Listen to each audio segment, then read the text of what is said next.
ಎಲ್ಲರಿಗೂ ನಮಸ್ಕಾರ. Welcome back to Shreeraksha Yashu ವ್ಲಾಗ್ಸ್ಗೆ ಸ್ವಾಗತ. ಇವತ್ತಿನ ಈ ವಿಡಿಯೋದಲ್ಲಿ ಭೀಮನ ಅಮಾವಾಸ್ಯೆ ದಿನ ಆಚರಿಸುವಂತಹ ಭೀಮೇಶ್ವರ ವ್ರತವನ್ನು, ಜ್ಯೋತಿರ್ಭೀಮೇಶ್ವರ ವ್ರತವನ್ನು ಯಾವ ರೀತಿ ಆಚರಣೆ ಮಾಡಬೇಕು, ಪೂಜಾ ವಿಧಾನವನ್ನು ಸರಳವಾಗಿ ಯಾವ ರೀತಿ ಮಾಡಬೇಕೆಂದು ತಿಳಿಸುತ್ತಿದ್ದೇನೆ. ಹಾಗಾದರೆ ಬನ್ನಿ ಇವತ್ತಿನ ವ್ಲಾಗ್ನ ಶುರು ಮಾಡೋಣ. ಮೊದಲಿಗೆ ಭೀಮನ ಅಮಾವಾಸ್ಯೆ ಅಥವಾ ಜ್ಯೋತಿರ್ಭೀಮೇಶ್ವರ ವ್ರತವನ್ನು ಮದುವೆ ಆಗಿರುವ ಹೆಣ್ಣು ಮಕ್ಕಳು ತಮ್ಮ ಗಂಡನ ಆಯುಷ್ಯ ಅಭಿವೃದ್ಧಿಗೋಸ್ಕರ ಆಚರಣೆ ಮಾಡುತ್ತೇವೆ. ಮದುವೆ ಆಗದ ಹೆಣ್ಣು ಮಕ್ಕಳು ಅಥವಾ ಕನ್ಯೆಯರು ತಮಗೆ ಉತ್ತಮವಾದ ಸಕಲ ಗುಣ ಸಂಪನ್ನನಾದ ದೀರ್ಘಾಯುಷಿಯಾಗಿರುವ ಯೋಗ್ಯ ಪತಿ ಪ್ರಾಪ್ತಿಗಾಗಿ ಈ ಭೀಮೇಶ್ವರ ವ್ರತವನ್ನು ಆಚರಣೆ ಮಾಡುತ್ತೇವೆ. ಈ ವರ್ಷ 2025ರಲ್ಲಿ 24ನೇ ತಾರೀಕು ಗುರುವಾರ ದಿನವಾಗಿದೆ. ಈ ದಿನ ಆಷಾಢ ಮಾಸದ ಕೊನೆಯ ದಿನ ಅಮಾವಾಸ್ಯೆ ದಿನದಂದು ಬಂದಿದೆ. ಈ ದಿನದಂದು ಪುನರ್ವಸು ನಕ್ಷತ್ರ ಕೂಡ ಇರುತ್ತದೆ. ಹಾಗೆಯೇ ಪುಷ್ಯ ನಕ್ಷತ್ರ ಕೂಡ ಪ್ರಾಪ್ತಿಯಾಗುತ್ತದೆ. ಅದಕ್ಕಾಗಿ ಈ ದಿನ ಪೂಜೆ ಮಾಡಲು ತುಂಬ ಶುಭ ದಿನವಾಗಿದೆ.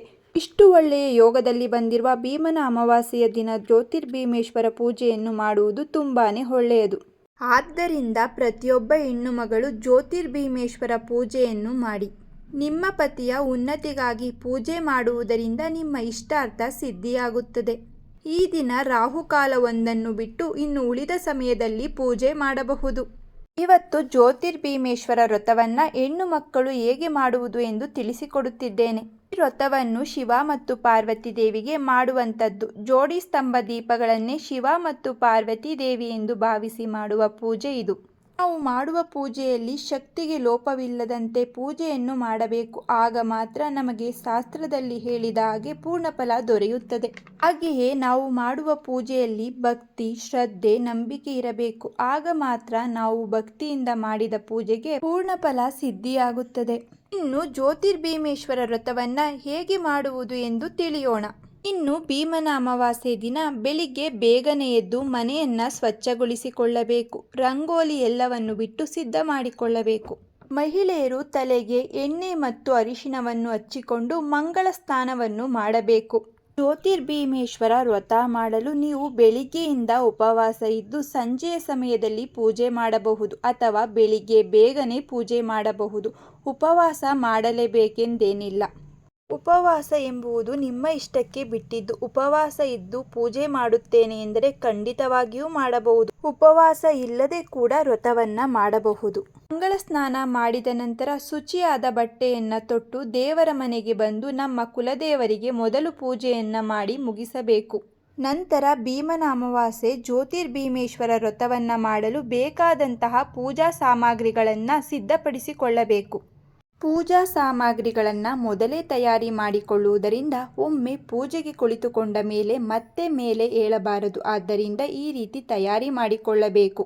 ಇನ್ನು ಪೂಜೆಗೆ ಬೇಕಾದ ತಯಾರಿ: ಪೂಜೆಗೆ ಒಂದು ಕಳಶದಲ್ಲಿ ನೀರು, ಸಂಕಲ್ಪಕ್ಕೆ ನೀರು, 2 ಕಂಬ ದೀಪಗಳು, ಗಂಧ, ಪುಷ್ಪ, ಗಣಪತಿಗೆ 21+2 ಗೆಜ್ಜೆ ವಸ್ತ್ರ, ಶಿವ ಪಾರ್ವತಿ ಫೋಟೋಗೆ ಗೆಜ್ಜೆ ವಸ್ತ್ರ ಹಾಗೂ ದೀಪಕ್ಕೆ ಗೆಜ್ಜೆ ವಸ್ತ್ರ, ಗಣಪತಿಗೆ ನೈವೇದ್ಯ, ಶಿವ ಪಾರ್ವತಿಗೆ ನೈವೇದ್ಯ, ಹಣ್ಣುಗಳ ನೈವೇದ್ಯ, ಒಂದು ತೆಂಗಿನಕಾಯಿ, ಧೂಪ, ಹಾರತಿ, ಎಲೆ, ಅಡಿಕೆ, ದಕ್ಷಿಣೆ, ಇನ್ನು ವ್ರತದ ದಾರ ಹಾಗೂ 2 ಕಂಕಣಗಳು ದೀಪಕ್ಕೆ. ದೀಪ, ನೈವೇದ್ಯ ಎಲ್ಲವೂ ಇರುತ್ತದೆ. ಆದ್ದರಿಂದ ಇದು ವಿಶೇಷವಾದ ಪೂಜೆ. ಆದುದರಿಂದ ಎಲ್ಲ ಸಾಮಗ್ರಿಗಳನ್ನು ಪೂಜೆಗೆ ಮೊದಲೇ ಜೋಡಿಸಿಕೊಂಡಿರಬೇಕು. ನಂತರ ದೇವರ ಮನೆಯಲ್ಲಿ ಒಂದು ಕಟ್ಟೆಯ ಮೇಲೆ ಗೋಮೂತ್ರ ಅಥವಾ ಅರಿಶಿನ ನೀರನ್ನು ಹಾಕಿ ಒರೆಸಿ ಸ್ವಚ್ಛಗೊಳಿಸಬೇಕು. ಹಾಗೆಯೇ ಒಂದು ಮಣೆಯನ್ನು ಆ ಕಟ್ಟೆಯ ಮೇಲೆ ಇಟ್ಟು ಮಣೆಯ ಮೇಲೆ ರಂಗೋಲಿಯನ್ನು ಬಿಡಿಸಬೇಕು. ಹಾಗೆಯೇ ಆ ಮಣೆಯ ಕೆಳಗೂ ಸುಂದರವಾದ ಹೂಬಳ್ಳಿ ರಂಗೋಲಿಯನ್ನು ಬಿಡಿಸಬೇಕು. ಆ ರಂಗೋಲಿ ಬಿಡಿಸಿದ ಮಣೆಯ ಮೇಲೆ ಶಿವ ಪಾರ್ವತಿಯರ ಫೋಟೋವನ್ನು ಇಡಬೇಕು. ನಿಮ್ಮ ಮನೆಯಲ್ಲಿ ಶಿವ ಪಾರ್ವತಿ ಫೋಟೋ ಇದ್ದರೆ ಇಟ್ಟುಕೊಳ್ಳಿ, ಇಲ್ಲದೆ ಹೋದರೆ ಪರವಾಗಿಲ್ಲ, ಇರಲೇಬೇಕು ಎಂಬ ಅಗತ್ಯ ಇಲ್ಲ. ಶಿವ ಪಾರ್ವತಿ ಫೋಟೋ ಇರುವವರು ಇಡಬಹುದು. ಶಿವ ಪಾರ್ವತಿ ಫೋಟೋಗೆ ಗಂಧ ಚಂದದಿಂದ ಅಲಂಕಾರ ಮಾಡಬೇಕು. ಈಶ್ವರನಿಗೆ ಬಿಳಿ ಗಂಧ ಹಾಗೂ ಪಾರ್ವತಿ ದೇವಿಗೆ ಕೆಂಪು ಗಂಧವನ್ನು ಹಚ್ಚಬೇಕು. ಶಿವ ಪಾರ್ವತಿಯರ ಫೋಟೋಗೆ 21+2 ಗೆಜ್ಜೆ ವಸ್ತ್ರವನ್ನು ಏರಿಸಬೇಕು. ಬಿಳಿ ಹೂವಿನ ಮಲ್ಲಿಗೆಯನ್ನು ಏರಿಸಬೇಕು. 2 ಬದಿಯಲ್ಲಿ ಶುದ್ಧವಾದ ತುಪ್ಪ ಅಥವಾ ಎಣ್ಣೆಯ ದೀಪವನ್ನು ಹಚ್ಚಬೇಕು. ಅಂದರೆ ಶಿವ ಪಾರ್ವತಿಯರ ಅಕ್ಕಪಕ್ಕದಲ್ಲಿ 2 ದೀಪಗಳನ್ನು ಹಚ್ಚಿ ಇಟ್ಟುಕೊಂಡಿರಬೇಕು. ನಂತರ ಒಂದು ಸಣ್ಣ ತಟ್ಟೆಯನ್ನು ತೆಗೆದುಕೊಂಡು ಅದಕ್ಕೆ 3 ಮುಟುಕಿ ಅಕ್ಕಿಯನ್ನು ಹಾಕಿಕೊಂಡು ನಂತರ ಅದಕ್ಕೆ ಕೆಂಪು ಅಕ್ಷತೆಯನ್ನು ಹಾಕಿ ಗಣಪತಿಯನ್ನು ಸ್ಥಾಪನೆ ಮಾಡಿಕೊಳ್ಳಬೇಕು. ಗಣಪತಿ ಪೂಜೆ ಮಾಡಿದ ಮೇಲೆ ವರಪ್ರಾಪ್ತಿಯಾಗುತ್ತದೆ. ಅದಕ್ಕಾಗಿ ಭೂಲೋಕದಲ್ಲಿ ಗಣಪತಿ ಪೂಜೆ ಇಲ್ಲದೆ ಏನೂ ಕೂಡ ಸಾಧ್ಯವಿಲ್ಲ ಎಂದು ಹೇಳುತ್ತದೆ ನಮ್ಮ ಶಾಸ್ತ್ರ.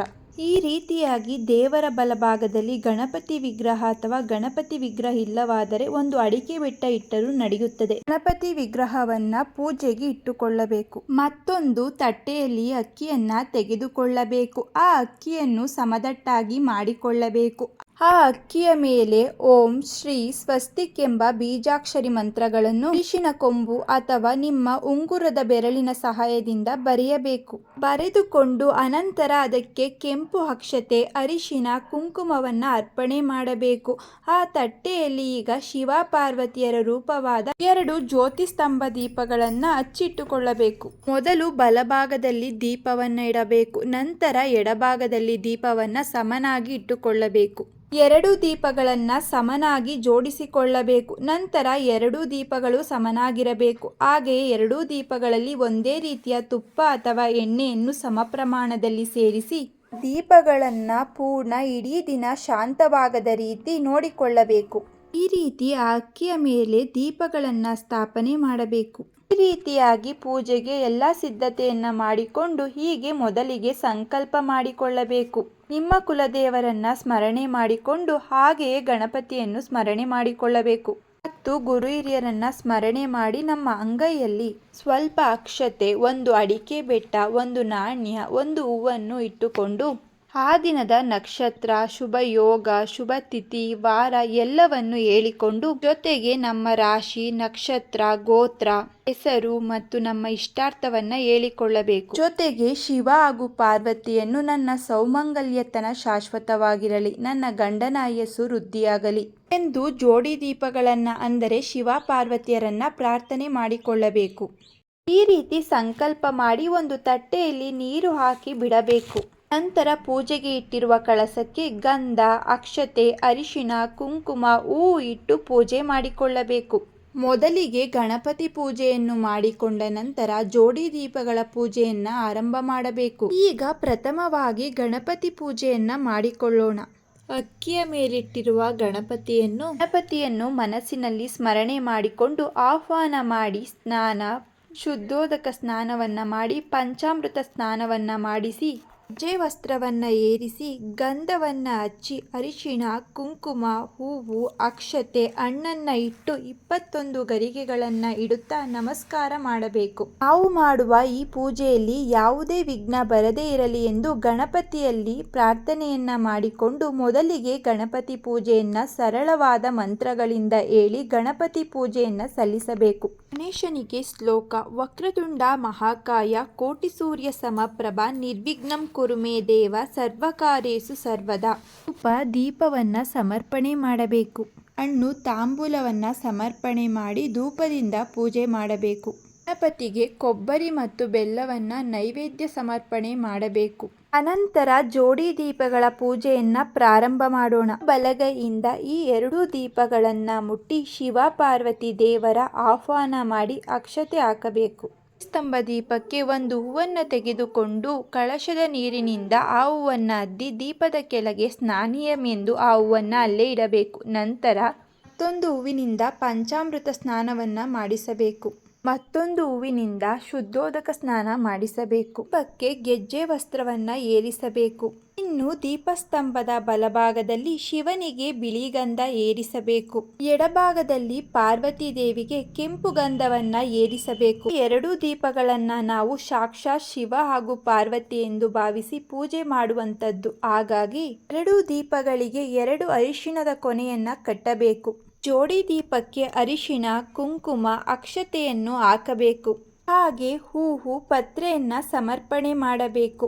ಹಾಗೆಯೇ 5, 9, 10, 12 ಎಳೆಯ ದಾರವನ್ನ ಅರಿಶಿಣ ಮತ್ತು ಹಾಲಿನಿಂದ ಕಲಸಿ ವ್ರತದ ದಾರವನ್ನ ಸಿದ್ಧಪಡಿಸಿಕೊಳ್ಳಬೇಕು. ಈ ವ್ರತದ ದಾರವನ್ನ ವೀಳ್ಯದೆಲೆಯ ಮೇಲೆ ಇಟ್ಟು ದೀಪದ ಕೆಳಗೆ ವ್ರತದ ಪೂಜೆ ಮಾಡುವ ಸ್ಥಳದಲ್ಲಿ ವ್ರತದ ದಾರಕ್ಕೆ ಅರಿಶಿನ, ಕುಂಕುಮ, ಅಕ್ಷತೆ, ಹೂವು ಇಟ್ಟು ವ್ರತದ ದಾರಕ್ಕೆ ಪೂಜೆ ಮಾಡಿಕೊಳ್ಳಬೇಕು. ಈ ವ್ರತದ ದಾರವನ್ನು ಜ್ಯೋತಿರ್ಲಿಂಗಗಳ ಪ್ರತೀಕ ಗೌರಿ ದಾರವೆಂದು ಕರೆಯುತ್ತಾರೆ. ವಿವಾಹಿತ ಮಹಿಳೆಯರು ಶಿವ ಪಾರ್ವತಿ ಪೂಜೆಯ ನಂತರ ಪತಿಯ ಪಾದ ಪೂಜೆ ಮಾಡುವಾಗ ಅವರಿಗೆ ಈ ಗೌರಿ ದಾರವನ್ನು ಕೈಗೆ ಕಟ್ಟಿಕೊಳ್ಳಬೇಕು. ವಿವಾಹಿತೆಯರು ತಮ್ಮ ತಾಯಿಯಿಂದ ಆಶೀರ್ವಾದವನ್ನು ಪಡೆದು ಅವರ ಕೈಯಿಂದ ಈ ಕಂಕಣವನ್ನು ಕಟ್ಟಿಸಿಕೊಳ್ಳಬೇಕು. ನಂತರ ಜೋಡಿ ದೀಪಗಳನ್ನು ಪೂಜೆ ಮಾಡಲು ಶುರು ಮಾಡೋಣ. ಧೂಪವನ್ನು ತೋರಿಸುತ್ತಾ ಶಿವ ಪಾರ್ವತಿಯನ್ನು ಪುಣ್ಯವಾಗಿ ಬೇಡಿಕೊಳ್ಳುತ್ತಾ ನನ್ನ ಸೌಮಂಗಲಿತನ ಶಾಶ್ವತವಾಗಿರಲಿ, ನನ್ನ ಗಂಡನ ಆಯುಸ್ಸು ವೃದ್ಧಿಯಾಗಲಿ ಎಂದು ಜೋಡಿ ದೀಪಗಳನ್ನು ಅಂದರೆ ಶಿವ ಪಾರ್ವತಿಯರ ಪ್ರಾರ್ಥನೆ ಮಾಡಿಕೊಂಡು ಧೂಪವನ್ನು ಸಲ್ಲಿಸಬೇಕು. ಅನಂತರ ಅರ್ಚನೆ ಮಾಡಬೇಕು. ಶಿವ ಹಾಗೂ ಪಾರ್ವತಿಯರ ಅಷ್ಟೋತ್ತರವನ್ನು ಹೇಳಿಕೊಂಡು ಶಿವ ಮತ್ತು ಪಾರ್ವತಿಯರ ಅಷ್ಟೋತ್ತರ ನಾಮಗಳನ್ನು ಹೇಳಿ ಪೂಜೆ ಮಾಡಬೇಕು. ಪೂಜೆ ಮಾಡುವಾಗ ಬಿಡಿ ಹೂವಿನಿಂದ ಅಥವಾ ಅಕ್ಷತೆಯಿಂದ ಅರ್ಚನೆ ಮಾಡಬಹುದು. ಅರ್ಚನೆ ಆದ ಮೇಲೆ ದೀಪ ಧೂಪವನ್ನು ತೋರಿಸಿ ಅನಂತರ ನೈವೇದ್ಯ ಮಾಡಬೇಕು. ನೈವೇದ್ಯಕ್ಕೆ ಇಟ್ಟಿರುವ ಕಾಯಿಯನ್ನು ಒಡೆಯಬೇಕು. ಹಣ್ಣುಗಳ ತೊಟ್ಟನ್ನು ಮುರಿಯಬೇಕು. ತಾಂಬೂಲವನ್ನು ದೇವರಿಗೆ ಸಮರ್ಪಣೆ ಮಾಡಬೇಕು. ನೈವೇದ್ಯ ಮಾಡಬೇಕು. ಶಿವ ಪಾರ್ವತಿ ದೇವರ ನೈವೇದ್ಯಕ್ಕೆ ಮೊಸರನ್ನ, ಕರಿಕಡಬು, ಕೋಸಂಬರಿ, ತಂಬಿಟ್ಟು, ಪಾಯಸ, ಕಡಲೆ ಉಸಲಿ ಇನ್ನು ಮುಂತಾದ ಸಿಹಿ ಎಲ್ಲವನ್ನ ನೈವೇದ್ಯ ಮಾಡಬಹುದು. ಏನೂ ನೈವೇದ್ಯ ಮಾಡಲು ಸಾಧ್ಯವಾಗದವರು ಹಣ್ಣು ಮತ್ತು ಹಾಲನ್ನು ಇಟ್ಟು ನೈವೇದ್ಯ ಮಾಡಬಹುದು. ಪೂಜೆ ಮಾಡುವಾಗ ಶಿವ ಪಾರ್ವತಿಗೆ ದೀಪ ಧೂಪ ಮಾಡಬೇಕು. ಪೂಜೆ ಮಾಡಬೇಕು. ಉಮಾಮಹೇಶ್ವರರಿಗೆ ಪೂಜೆಯನ್ನು ಮಾಡಬೇಕು. ಧೂಪ ದೀಪದ ನಂತರ ಧೂಪವನ್ನು ತೋರಿಸಿ ನಂತರ ಆರತಿ ಮಾಡಿ ಈ ಜ್ಯೋತಿರ್ಭೀಮೇಶ್ವರ ವ್ರತವನ್ನು ಸಂಪೂರ್ಣಗೊಳಿಸಿದ ನಂತರ ನೀವು ನಿಮ್ಮ ಗಂಡನ ಪಾದ ಪೂಜೆ ಮಾಡಬೇಕು. ನೀವು ನಿಮ್ಮ ಗಂಡನ ಪಾದ ಪೂಜೆ ಮಾಡುವ ಸಂದರ್ಭದಲ್ಲಿ ನೀವು ನಿಮ್ಮ ಗಂಡನ ಕೈಯಲ್ಲಿ ಕಂಕಣವನ್ನು ಕಟ್ಟಿಸಿಕೊಳ್ಳಬೇಕು ಹಾಗೂ ನೀವು ಅವರಿಗೆ ಕಂಕಣವನ್ನು ಕಟ್ಟಬೇಕು. ಅನಂತರ ಅವರಿಗೆ ನೀವು ಪಾದ ಪೂಜೆಯನ್ನು ಮಾಡಬೇಕಾಗುತ್ತದೆ. ಈ ವ್ರತವನ್ನು ಸಂಪೂರ್ಣಗೊಳಿಸಿದ ನಂತರ ನೀವು ನಿಮ್ಮ ಗಂಡನ ಪಾದ ಪೂಜೆಯನ್ನು ಮಾಡಬಹುದು. ಪೂಜೆ ಆದ ಮೇಲೆ ಗಂಡನ ಕಾಲು ತೊಳೆದು ಪಾದ ಪೂಜೆ ಮಾಡಬೇಕು. ಸಿಹಿ ತಿನಿಸಿ ಊಟಕ್ಕೆ ಬಡಿಸಬೇಕು. ಗಂಡನ ಪಾದ ಪೂಜೆ ಭೀಮನ ಅಮಾವಾಸ್ಯೆಯ ದಿನ ವಿಶೇಷವಾದದ್ದು. ಅವರ ಆಯುಷ್ಯಕ್ಕಾಗಿಯೇ ಹೆಣ್ಣು ಮಕ್ಕಳು ಈ ವಿಶೇಷವಾದ ಪೂಜೆಯನ್ನು ಮಾಡುವುದು. ಗಂಡ ನಮಗೆ ಅನಂತ ಫಲವನ್ನು ಕೊಡುವವರು. ವಿಶೇಷವಾಗಿ ಅವರಿಗೆ ಪಾದ ಪೂಜೆ ಮಾಡಿದರೆ ಅವರ ಆಯುಷ್ಯ ಕೂಡ ಹೆಚ್ಚಾಗುತ್ತದೆ. ನಮಗೆ ಸೌಭಾಗ್ಯವು ಹೆಚ್ಚಾಗುತ್ತದೆ. ಜ್ಯೋತಿರ್ಭೀಮೇಶ್ವರ ವ್ರತವನ್ನು ಮಾಡಿ ಪಾದ ಪೂಜೆ ಮುಗಿಸಿದ ನಂತರ ಸಂಜೆಗೆ ನೀವು ವಿಸರ್ಜನೆ ಮಾಡುವ ಮುಂಚೆ ಕೆಂಪು ನೀರಿನ ಆರತಿಯನ್ನು ಮಾಡಿ ವಿಸರ್ಜನೆ ಮಾಡಬಹುದು. ಈ ರೀತಿ ಸಂಪ್ರದಾಯದಿಂದ ನೀವು ಭೀಮನ ಅಮಾವಾಸ್ಯೆ ಪೂಜೆಯನ್ನು ಮಾಡಿದರೆ ನೀವು ಪೂರ್ಣ ಪ್ರಮಾಣದ ಫಲವನ್ನು ಪಡೆಯಬಹುದು. ಈ ಪೂಜೆಯ ಹಿನ್ನೆಲೆ ಬಗ್ಗೆ ಒಂದು ಸುಂದರವಾದ ಕತೆ ಇದೆ. ಆ ಕಥೆಯ ಮೂಲಕ ನಮಗೆ ಈ ಪೂಜೆಯ ವಿಶೇಷತೆ ತಿಳಿಯುತ್ತದೆ. ಈ ಕಥೆಯನ್ನು ನನ್ನ ಮುಂದಿನ ವ್ಲಾಗ್ನಲ್ಲಿ ತಿಳಿಸುತ್ತೇನೆ. ಈ ಮಾಹಿತಿ ನಿಮಗೆ ಉಪಯೋಗವಾಗಿದ್ದರೆ ಮತ್ತಷ್ಟು ವಿಡಿಯೋಗೆ ನಮ್ಮ ಚಾನಲನ್ನು ಸಬ್ಸ್ಕ್ರೈಬ್ ಮಾಡಿಕೊಳ್ಳಿ. ಮತ್ತೆ ಸಿಗೋಣ ಮತ್ತೊಂದು ವಿಡಿಯೋದಲ್ಲಿ. Thank you for watching.